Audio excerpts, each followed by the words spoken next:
Hey guys, welcome back to my channel. In this quick tutorial, I'll show you how to set a background inside your Bigo live chat. Please make sure to watch this video to the very end so you don't miss out on important information. In saying that, let's dive in. Alright guys, go ahead and open up your Bigo Live app on your phone. You'll be brought to the main page of Bigo Live, and then from here you want to click on the camera icon, bottom middle of your page. And then from here, you've got all these different options. You can go to virtual live, multi-guest live, live. For this example, I'm going to have that live selected. And now to set a background, you'll see next to go live there's a little wand here, so click that little wand, star looking thing, and then you want to click on background, and now you've got all these different backgrounds you can use as your wallpaper or your background inside Bigo Live.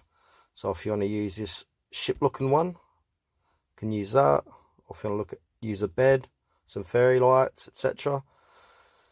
You've got all these different options here. You can go to fantasy, cool, illustration, etc, etc. So yeah, that's it for this video guys. How to set a background inside Bigo Live Chat.